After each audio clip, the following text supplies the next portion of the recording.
Hello, Book Stew viewers and listeners. Today I have a delightful collection of linked short stories to show you, and they are interspersed with bursts of humor that I so enjoyed, and I think you will too. Things I want back from you. 1. My cell phone case. It's blue with white sequins, and I left it on the dresser by your closet.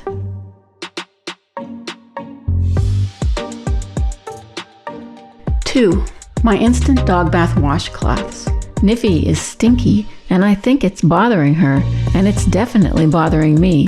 You know she produces more oil when she's itchy, and it's flea season.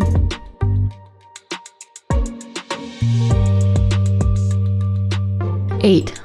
This is something you will probably not agree with, but I want some money for therapy. I've been talking about you for 6 sessions straight now, and I don't think it's fair that I should have to pay for it.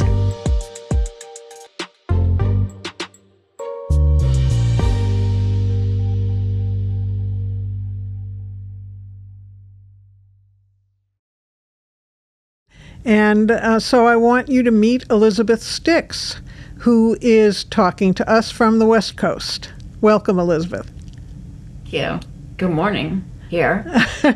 So these stories are set in I think is what a small town in California called San Encanto. Does that bear any resemblance to a place that you either live in now or you grew up in, or both? Yes and no. It's set as a suburb of San Francisco. It's in the Bay Area, which is where I grew up.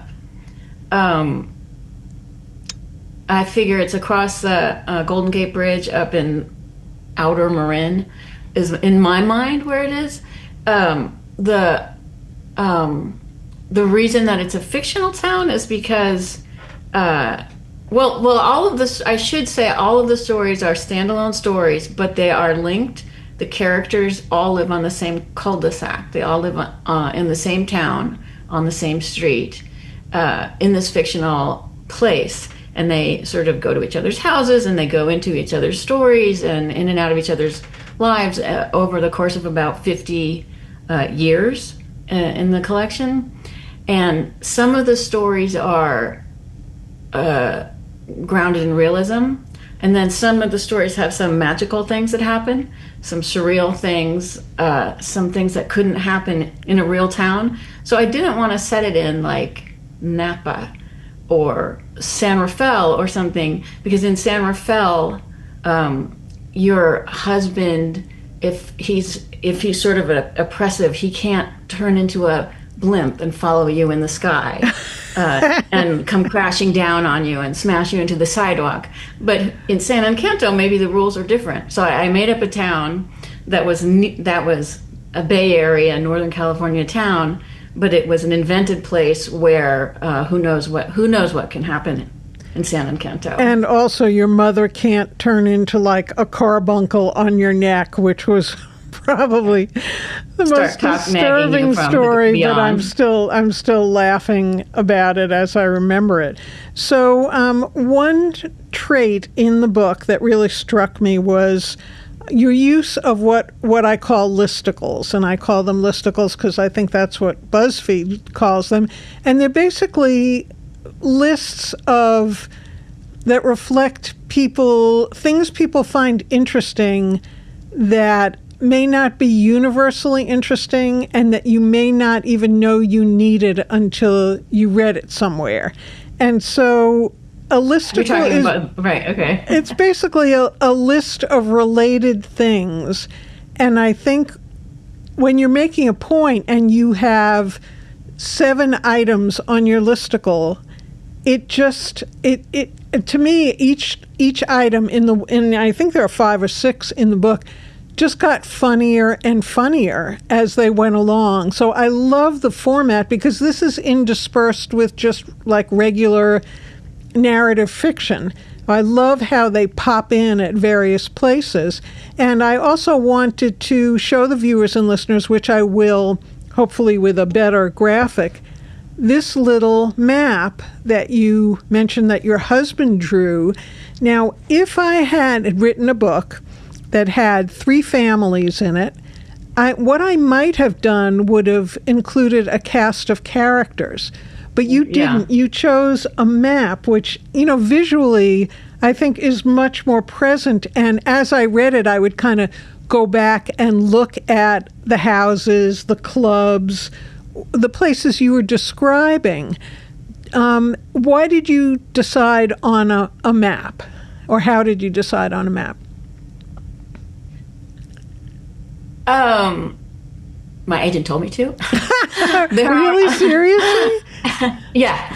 It's a great idea, but it was a suggestion. There are a lot of characters in the book, and it spans a long time. And you want people to be engaged and interested, but you don't want them to be confused.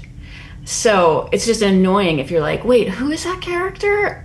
How are they connected? I know I remember that name. And so, it's an orienting thing. And it was orienting to me, putting these people in the same town was the last decision I made about this book.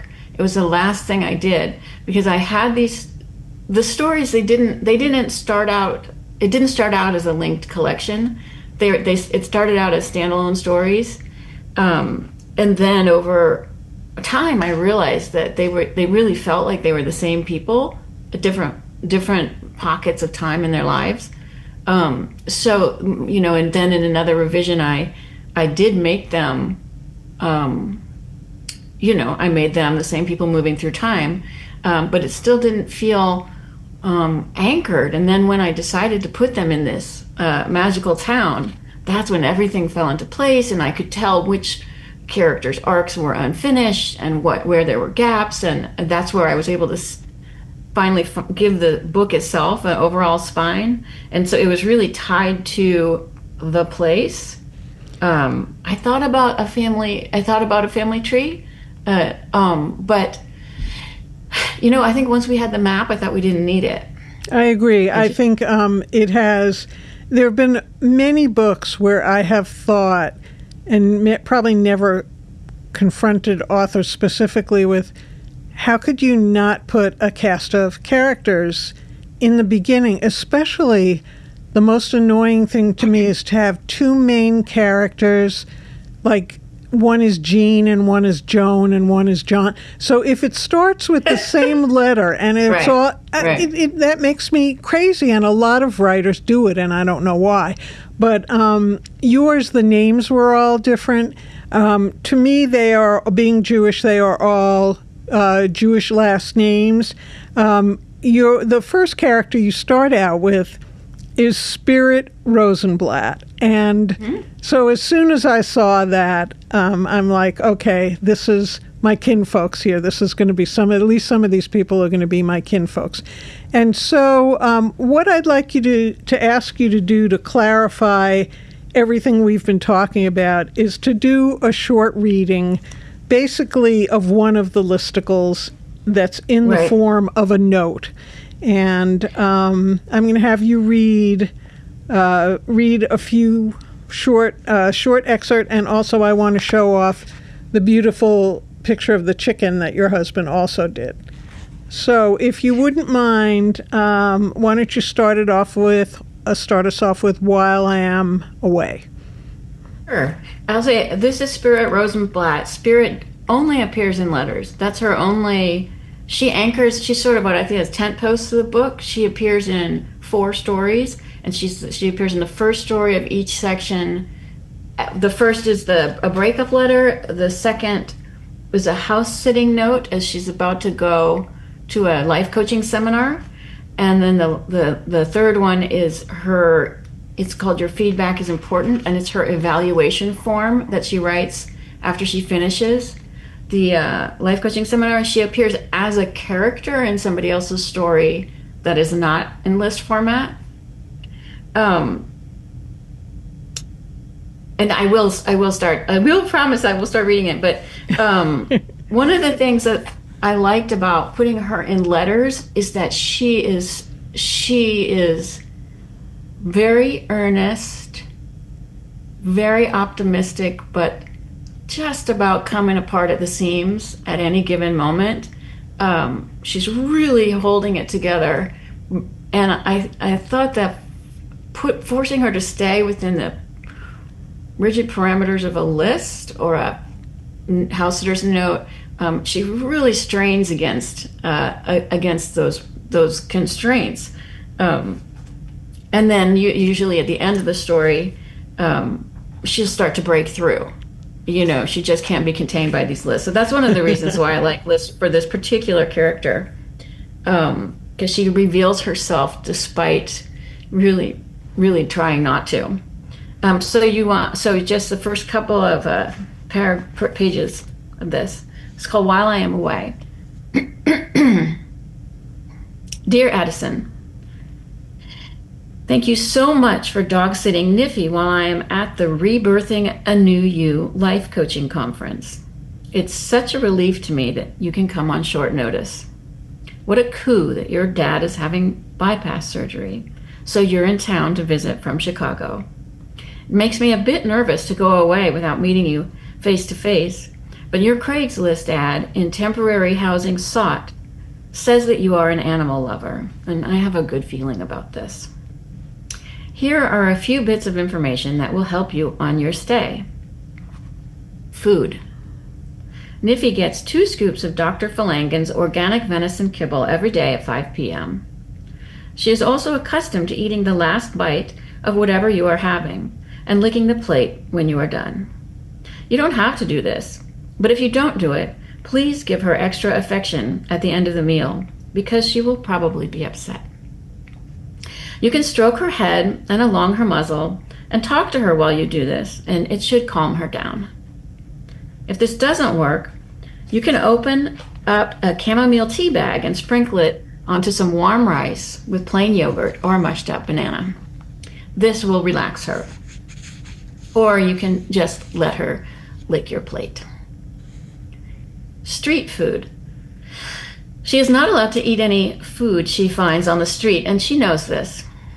She is allowed to dig in the yard next door and eat whatever kitty almond roca she finds buried by the neighbor's cat lunch. The neighbor's name is Kimberly, and she has agreed to this. San Ann Kendo has a great mediation program, by the way, should you ever need it. Walks.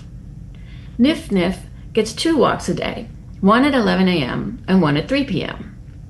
Hopefully you can coordinate your visits to your dad around this, as she will pee on her bedding if you are late. There are leash laws here, so you have to put her on the long retractable leash when you go out. They do ticket. But make sure you let Niffy lead you and choose the route. She generally sticks to the sidewalk, but there are a few off the beaten paths she likes to check out, so wear long pants to protect your legs from bramble. There's a cafe about 6 blocks north with a nice outdoor patio, and you can stop there and get a coffee. Technically, you are not allowed to bring dogs onto the patio, so choose a table in the corner and do your best to keep Niff under your legs. This is especially crucial when you are letting her lick your plate. Games. Her favorite game is when you get on the ground and pretend to be a dog with her. She does not like to play with the other dogs at the dog park. She's very smart and frankly more interested in adult conversation. So it's important that she get the benefits of dog-like interactions from you. Basically, just get on your hands and knees in the living room, stick your butt in the air in a playful way, and wag it around a little while you growl at her and make occasional sudden barks. She will watch you do this for a few minutes and then become engaged with you, doing the same movements back. Once she is interacting with you like this, you can swing your hips so that you knock into her with your butt while barking. Also, put your hand on top of her paw in a dominance gesture. She will teeth you and mouth you in an effort to reclaim dominance. This just means she is fully engaged and playing. she will not draw blood. If she does, just wipe it off and try not to get it on the carpet. It's important that you not chastise her for this, as it is normal canine behavior and would confuse her if you did, especially since you were the one who initiated it. If she hurts you and you can't conceal it from her and you have to stop playing, please placate her and reassure her so she knows that it isn't her fault. She generally likes to play this game before bed, around 11 p.m. each night. Oh my. Okay, so imagine being Addison and reading this note. How quickly would you turn around and run? And also the line that just got to me is, what a coup that your dad is having bypass surgery so you can come and take care of my dog. I mean, there's like an utter unconsciousness about the fact that this woman's father is having bypass surgery. Yeah. And also just the details. What it reminded me of, I have a dog and, we have dog sitters, but I have to say that what this reminded me of was when the first time I had to send my daughter to daycare, to home daycare, when I had to go back to work after my maternity leave was over.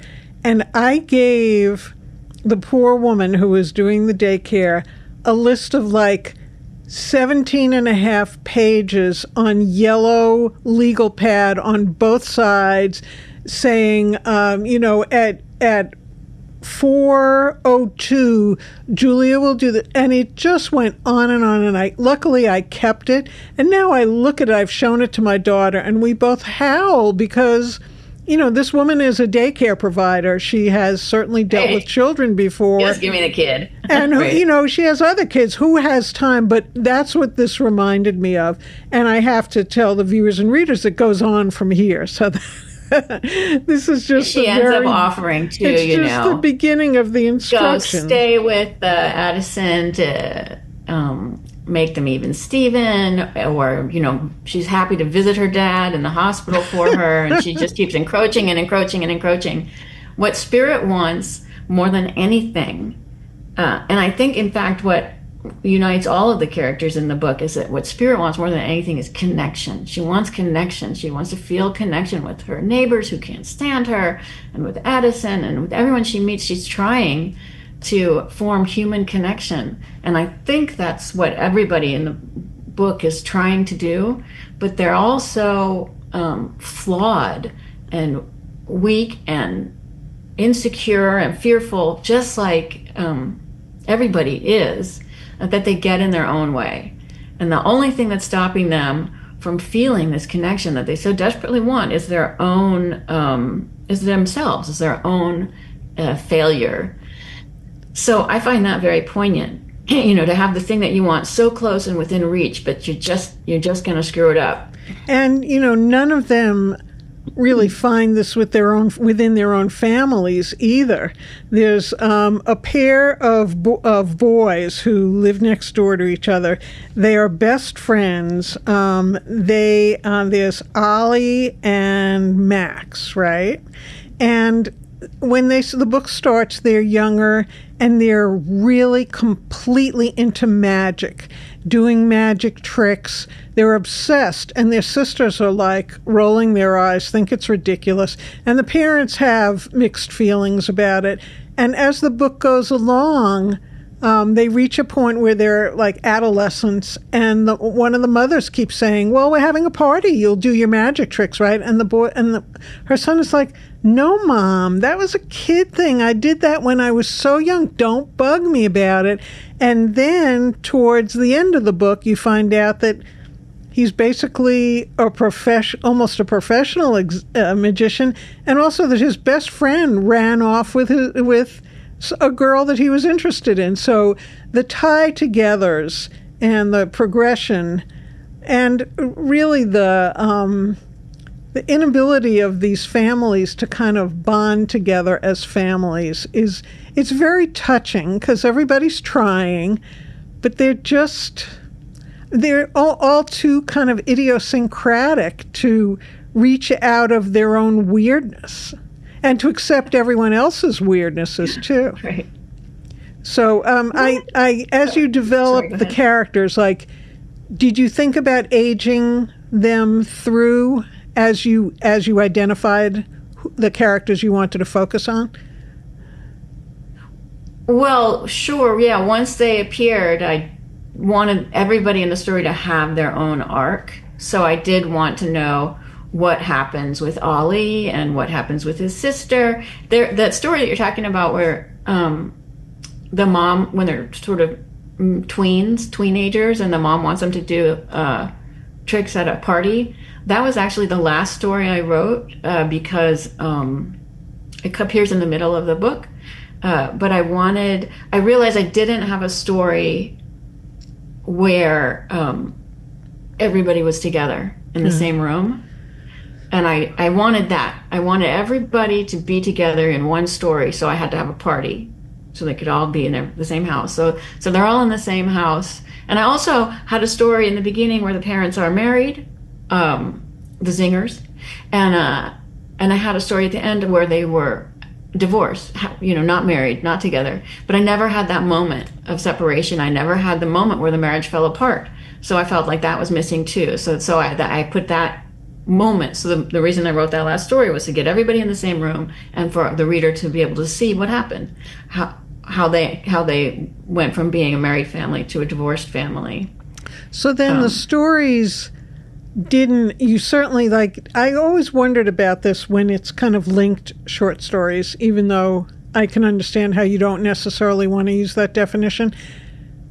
Do writers generally, or do you link them up later, or do you write a story here, a story there, and then you realized you needed a connective tissue that you had to kind of plunk in the middle to make it work for you? So how does that work as far as organizing it goes? Do you take all your stories and then go, okay, I'm going to put this one here, put this one there, or I have a missing link, so I'm going to write another one? Exactly, all that. I think it would have been a lot faster and a lot easier if I knew when I started that it was going to be a linked collection. If I ever do this again, I'm going to plan ahead. But it didn't start out as a linked collection. It just started to feel like maybe it should be when I was very far along. So I did go back and change timelines, because if a character is 12 in one story and 42 in another, I have to know what year it is. I have to know what year it is in both stories. Everybody has to have aged the same amount. World events need to reflect, the 80s are different from the 2000s. And like there's one story where the parents meet and they're watching on TV and Skylab falls. So I needed to know, when did Skylab fall? Who would be that newscaster they're looking at, And so I did have to map it out. And then I would see in characters that seemed incomplete, like the story where Ollie and Max are now adult magicians. I realized that whatever happened to Ollie? Like, I wanted to know what happened to Ollie. So I wrote a story with that in mind to sort of complete his arc. And then there's another story. Sorry, go ahead. Sorry. No, go ahead. Well, there's a story called 5 Kinds of Disaster. It's a pretty short story. It's also it's 5 Kinds of Disaster. It's like earthquake and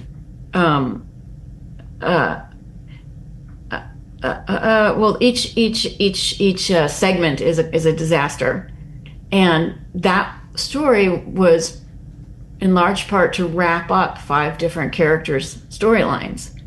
They were maybe secondary characters, but whatever happened to Daleen? You're curious. Whatever happened to Fergus? These maybe striking secondary characters that maybe they didn't deserve a whole story to see how they whatever happened to them. But but you're curious. You don't want that loose end. So that's why I had that story. Well, I think that was a very clever way to handle it. But I did like how some secondary characters just kind of drifted into one story, and then you didn't see them for a while, and then they drifted back when they were grown up. I liked it, but so that's like, in a way, a lot of secondary work. It's almost like logistics as opposed to creative writing to have it all hang together. Are you naturally good at that? At like being organized or logistics? And at organizing your work that way. So, you mentioned the Skylab thing. I know that I have spoken to authors who said they would never, ever again write something that took place in a real city or town because people will send them nasty emails saying there's not a fire hydrant on that street, and it just made them crazy. Right. So, so you had to coordinate this imaginary place with real events. Well, it certainly helps that it's imaginary. No one's going to tell me that, the storage facility doesn't face Giuseppe's Pizzeria in San Encanto because it doesn't exist. So that gave me a lot of leeway.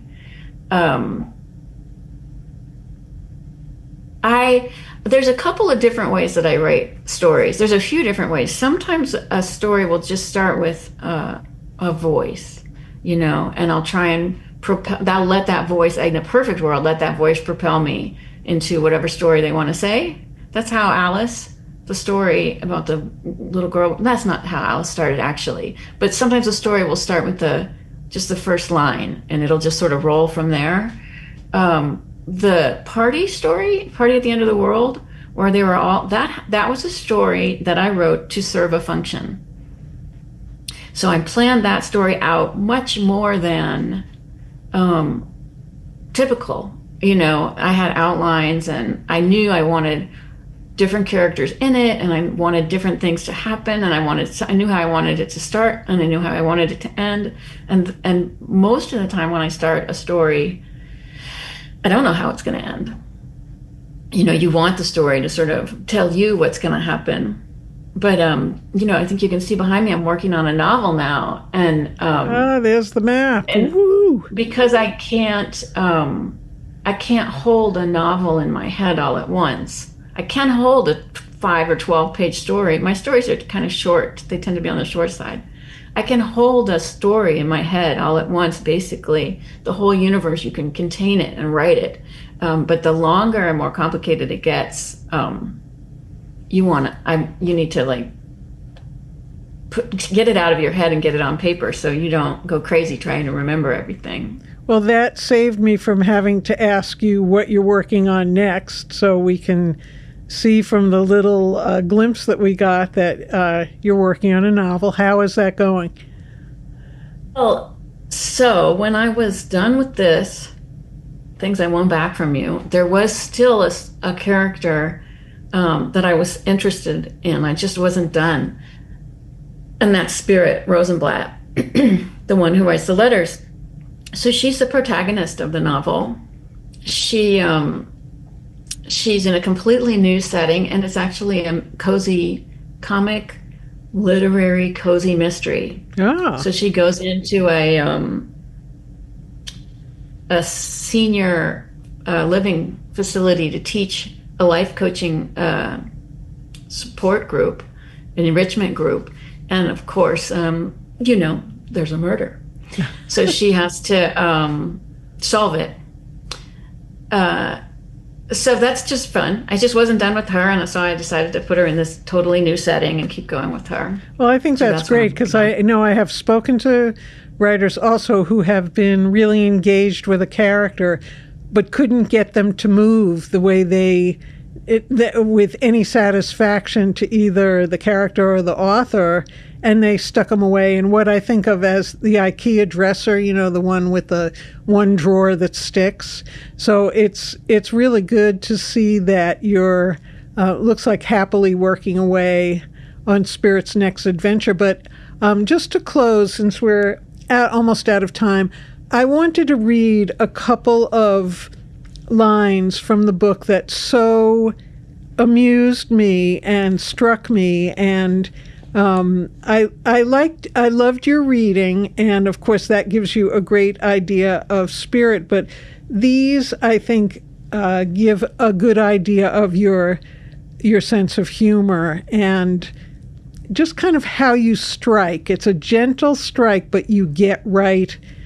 You're a stabber, even though you're a gentle stabber. So this one is from a family discussion, and this must be the son, maybe Ollie, who says, "My parents take turns being angry and depressed, like it's on a chore wheel taped to the fridge." I mean, who could not envision that, and who hasn't had to deal with one of those chore wheels? But it's your turn to take out the garbage. It's Tuesday. So my visualization of that it just cracked me up while I was reading it. And this is a senior center, this line, and it really hit home for me because I'm a volunteer ombudsman and I go to senior living places every week. So Ollie went down the pastel hallway that had railings on each side until he got to the dining room and was startled by the sight of maybe 20 walkers parked outside the wide entrance. Some had green ribbons on the handles and some had seats you could sit on, but all of them had been abandoned at the door. It was as if the old people had been raptured in their tracks. So that really cracked me up because my mother lived in, an over 50 development, and we would go to the movie theater at her development, and people would come in with their walkers. And the MC, before he introduced the movie, he would look at the crowd and he would say, "Okay, do you all have your names on your walkers? Because you don't want to come in here with a Cadillac and walk out with a Studebaker." And, these people had heard this 1,000 times, but I howled when I heard that, and everyone looked at me. Yeah. So that was exactly accurately like that. And one more, and this is another Ollie one. "But you were gone all day. A familiar burn rises at my brother. Ollie once called our family a trick that isn't going to work. He still comes by, but he just goes through the motions. How he manages to make things worse without leaving any trace still astounds me." That, to me, is genius, and I believe this is universal. Everybody has someone in their family who has that same capability, and everyone is equally astounded and probably jealous about it. So those are some wonderful things from the Wonderful Things I Want Back from you, viewers and listeners. So I'm so pleased that I could share this book and share Elizabeth Stix with you today, and I want to thank you for joining me on Book Stew. Thank you so much for having me. Okay. Have a good evening, everybody.